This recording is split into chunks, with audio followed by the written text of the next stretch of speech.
Ready for the show, gonna do the news. What's wrong with you? I don't know, I feel kind of weird sitting on something this old.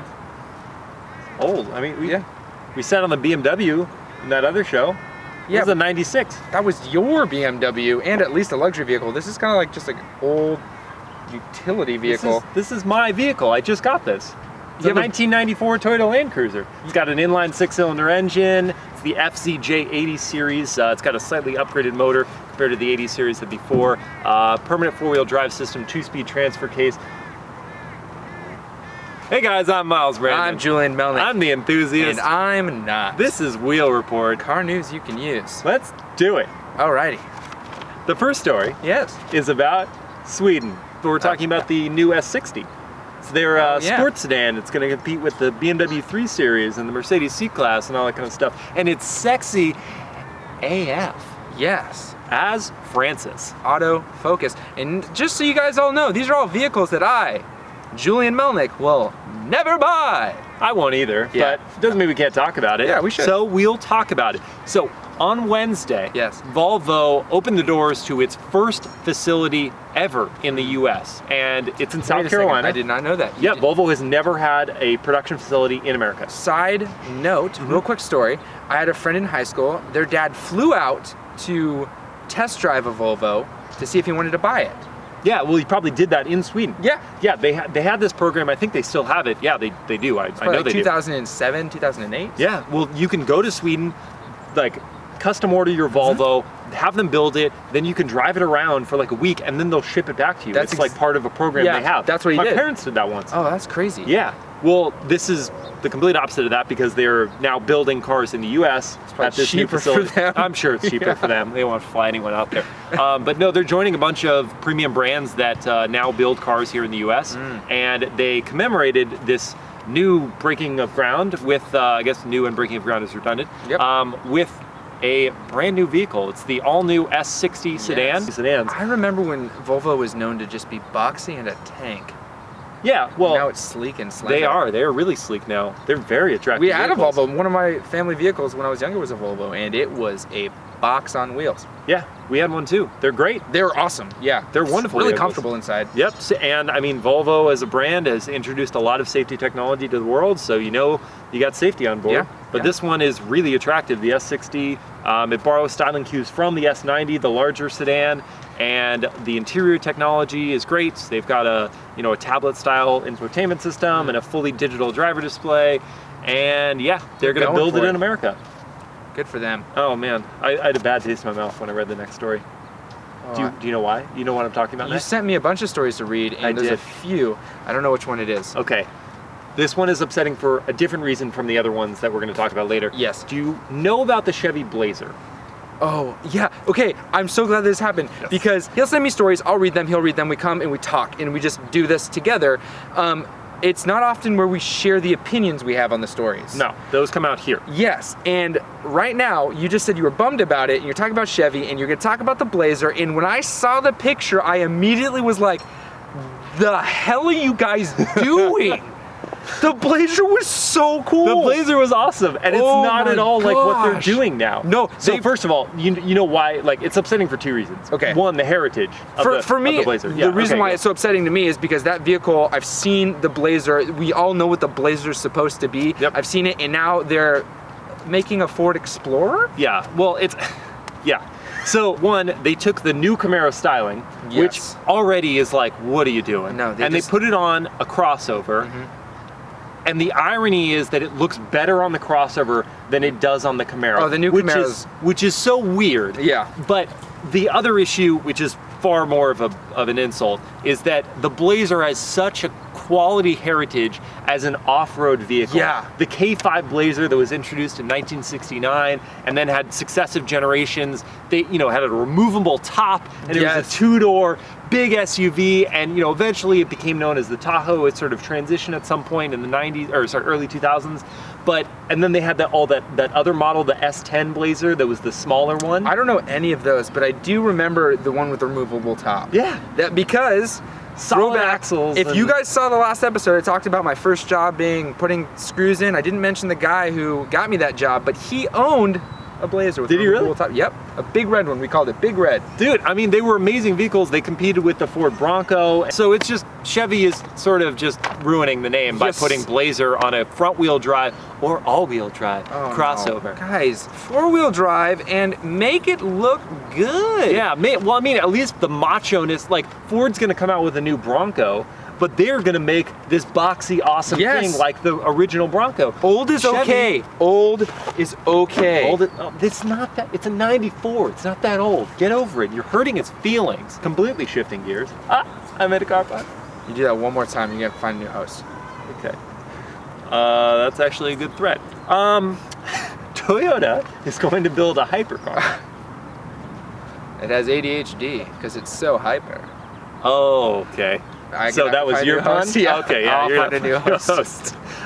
No, so in January, Toyota and its in-house motorsports division, Gazoo Racing, which is a fun name. Yeah. It's a fun name, but they're very serious about racing. They actually just won Le Mans. In Toyota's case, they want to build a hypercar based on their Le Mans race car. So they want to take the hybrid system from that and put it in a road car. It's accessible to the consumer, though. You can buy it, yes. You can buy it and drive it on the street. Do you have to be invited to purchase it, or would you just have to order it? Sometimes you have to be invited. So like Ferrari, for example, when they came out with their LaFerrari, which, do you know, like Ferrari the Ferrari? Yeah, that's what that means. Good job, guys. Stupid. So creative. Yeah.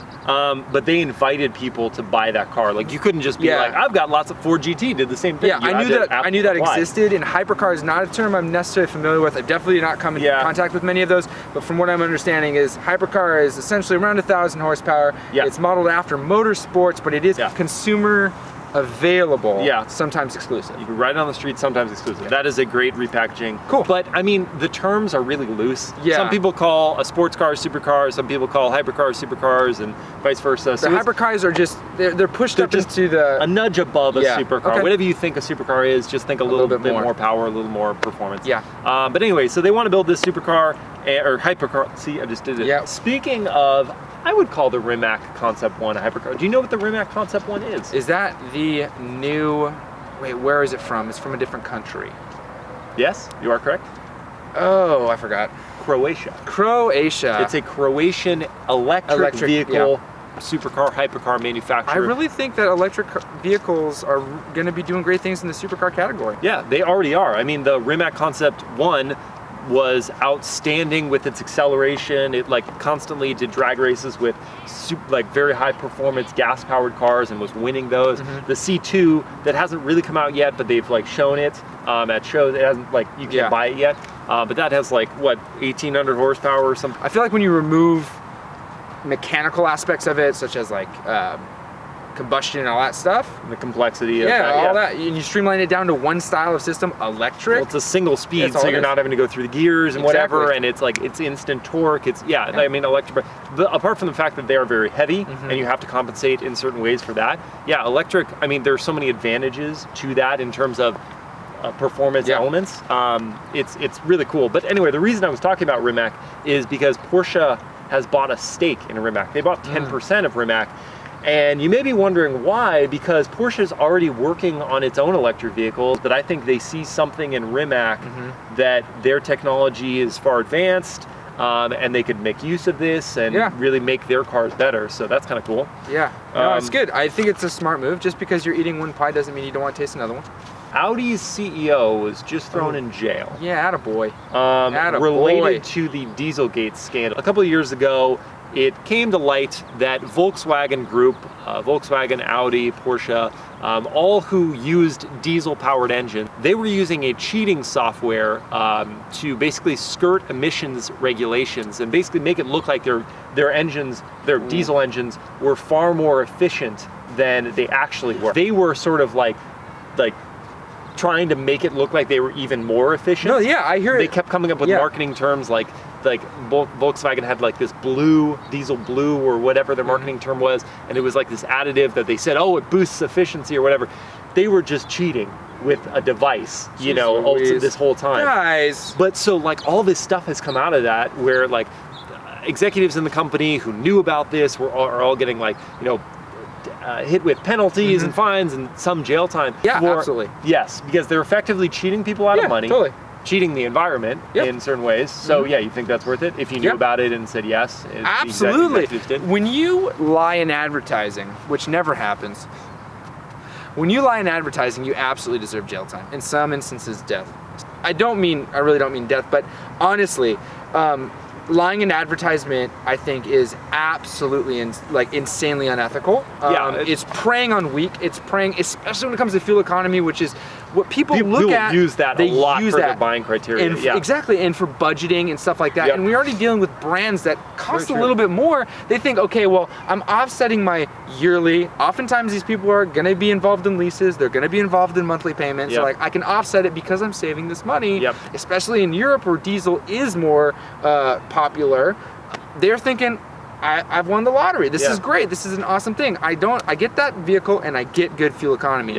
And those jack wagons, they just lied to them. That was the name you're going with? Jack wagon? I can't cuss. Okay. Audi isn't doing all bad stuff though. Yeah, one person, well, a group of people made a mistake. They're being taken care of. It's being taken care of, and ultimately we found out there were a lot of other companies who were doing this diesel cheating thing, so I think it's been good that it's brought that kind of stuff to light. But no, I mean, Audi is trying to do their right part, at least in this latest story, because they are collaborating with Hyundai now to develop hydrogen fuel cell vehicles more quickly, so they can get that to production faster. I've seen a few on the road, and at first I'm like, this is an interesting thing because it's peeing the whole time it goes. You mean it's emitting water? Yeah, that's all it does. Its emission is water. I guess we emit water. Some more than others. It's a problem. Anywho, trying to be different. Not better. The hydrogen fuel cell technology I know GM was working with Honda for a while on this stuff. Now we got Audi working with Hyundai. There are automakers that are collaborating to bring this to the public faster. But it's not just the vehicles being developed that's sort of the issue, it's the infrastructure. Because there are just like no refueling stations. There are a number of them and I mean a number like 8 in California, but elsewhere there just aren't many of them. Is it highly combustible? It is, yeah. So you have to be very careful with the whole structure of it. I don't think there'd be a lot of people who would volunteer to sort of just integrate these without careful management of the process. But yeah, I mean, that's one of the issues, but it's also just like going to a gas station is so easy and there's so many of them. Yes, and and now charging stations are kind of getting there too, but fuel cells, like that's a whole new ballgame. I'd love for this to take over gas stations because of the... Hydrogen's got like it's got an uphill battle here. But, hey, it just emits water, so. It's good. So we can relate to it, Yeah, and you tech. What is happening here? That's the end of the show. Oh. This is my dance for the end of the show. It's the end of the show. I just noticed something. I'm dancing, yeah. No, you're wearing a t-shirt. I wear the t-shirt. There's not even a college pocket. I have the V-neck. So disrespectful. I have the V-neck. You can see that. That is a detail that says premium t-shirt. The end of the show.